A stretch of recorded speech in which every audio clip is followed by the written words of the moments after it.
Y'all getting ready to make me get excited here again for just a second. The Lord has provided a very nice wind that is blowing, and that wind is keeping us cool. Even in the midst of heated situations. And so, for that, we just bless his holy name because he is just that good. I just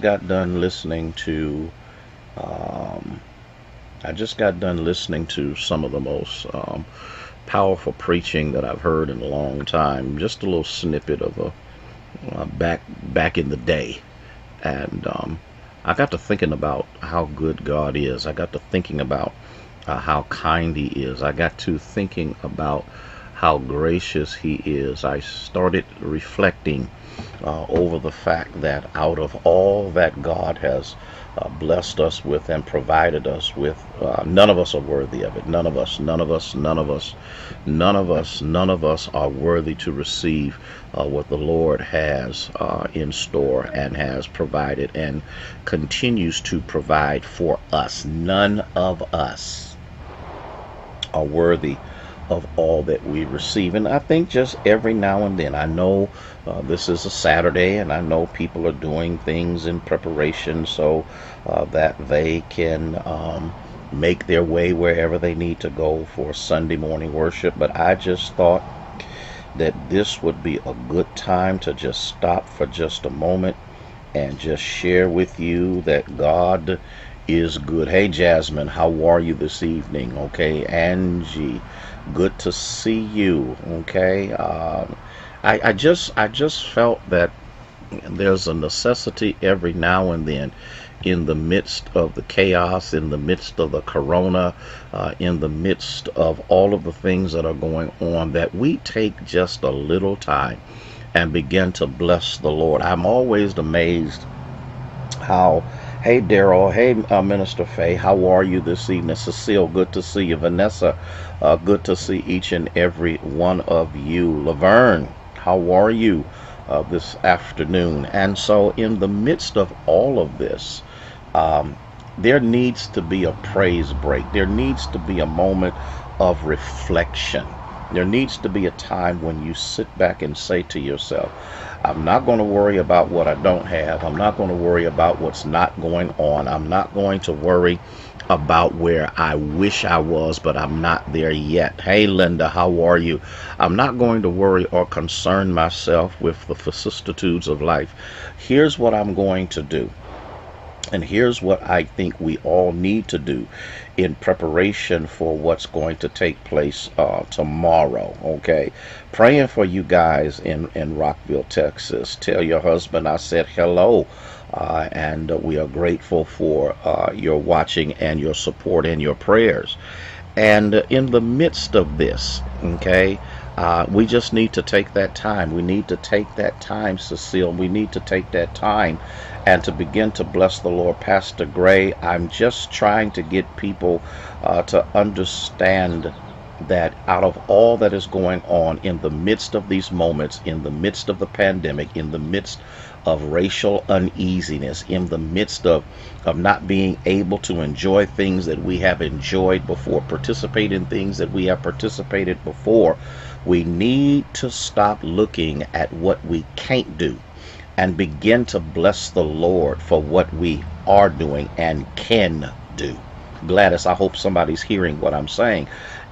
If you would just, James, for a moment, begin to bless him for where you are, because I need to stick a pin in that for just a second, because where you are, though you think it's deficient, though you think it is not where you want it to be, there's a plethora of people who wish they could be in your shoes. There is a multiplicity of people who wish that the problems you have are the issues that they have to deal with. And sometimes we just get so caught up, Jaleesa, in the midst of complaining about what we don't have or where we're not at. And I look at all of those things, Carletta. I look at the fact, Cynthia, I look at the fact that people are complaining about putting masks on. People are complaining that they can't party and drink like they used to.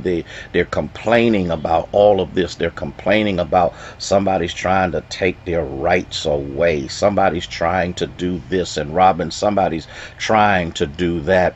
The Reverend Jeremiah Parks, good to see you, sir. In the midst of all of this, Sharon, here's what we better learn how to do. This pandemic did not show up by accident, nor was it late or early. In the midst of the situations that have happened, that have caused an awareness of the lack of equality that happens in African American and brown communities of color, when we sit back and we look at all of the things that are happening, they are happening for a reason. Paul is very clear. He says all of these things work together for good to them that love God and are the called according to his purpose. So in the midst of everything that's going on, can you take a moment? Can you take a second? Can you take a few moments? Can you just sit back and bless God that where you are is at least better off than where somebody else is? You're not on a respirator. You're not in the ICU. You're not on your way to a cemetery. You're not in a position that many people are in. And let's quit complaining and start blessing the Lord. Let's quit being bent out of shape. I got to listening to this, and yes, this was a sermon of a funeral of a great preacher that had gone home to be with the Lord some years ago. And I thought about what I heard. I thought about the cadence of the preaching. I thought about how he was relating the fact that one of these days all of us are going to have to get on an elevator and leave here. And when I thought about that, I've got to learn how to be grateful for where I am. I've got to learn to bless him for where I am. Yes, a day is coming when all of this will be over. Yes, there's a moment coming when all of us have to cease from our earthly existence and transcend into a terrestrial moment with Jesus. But here's what I got to do until I get there. Here's what I've got to train myself. Paul said it very clearly that there's some things that I've learned. I've learned how to be with. I've learned how to be without. I've learned how to be full. I've learned how to be empty. I've learned to be up. I've learned to be down. But yet still in the midst of all of these things, I have learned how to be content. Because guess what? My contentment is something some other people would grasp for, would do anything they possibly could to get it. You've got peace that folk wish they had. You've got situations that are happening in your life that are nowhere close to the problems and the problematic issues that other people have to deal with. I just had a moment. Willie Bell, I just had a moment. I had a moment when my soul was flooded, when my mind was consumed with the fact that though I don't deserve what I have, I'm grateful that I've got it. Though I've not always been faithful to the Lord, he has always been faithful to me.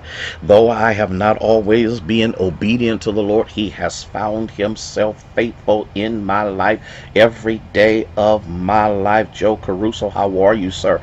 And so I just wanted to stop by for a moment on a Saturday afternoon to get our mindsets to change from complaining to telling God it's well right where I am, from sitting back and worrying about what we don't have and we're not able to do this and we're not able to do that. You're still breathing on your own. You're still functioning on your own. You can still go places. You can still do things. You just have to use caution. That's all you have to do.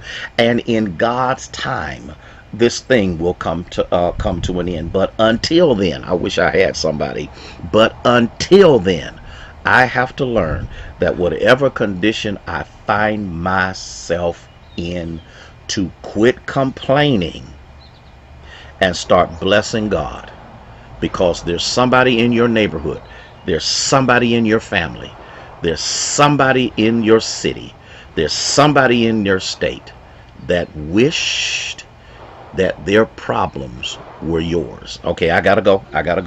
I've kept you long enough. I'm not going to keep you any longer. I just wanted to share that little bit with you. Here's what we're asking you to do. We're asking you to pray for us.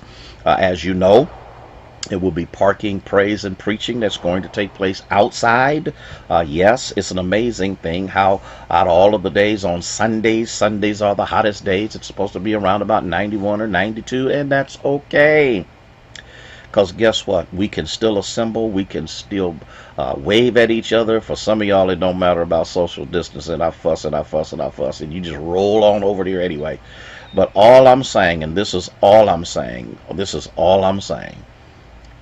you can adjust what happens to you on Sunday morning by how cognitive you are about where you are right now. And if you know you're blessed, if you know you're highly favored, if you know that the Lord is on your side, when Sunday comes around, can't nobody hold your back. Nobody can hold you back. Nobody can stop your praise. Nobody can stop your wave. Nobody can stop your dance. Nobody can stop your mouth from opening up and saying, our God is an awesome God. Listen, I want y'all to be blessed. Be safe. Stay safe. Get those masks on. Don't forget, get that sanitizer.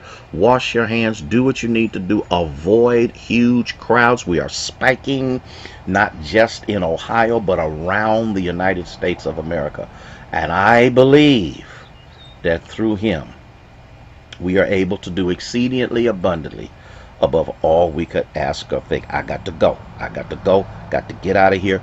Want you to enjoy the rest of your afternoon and evening.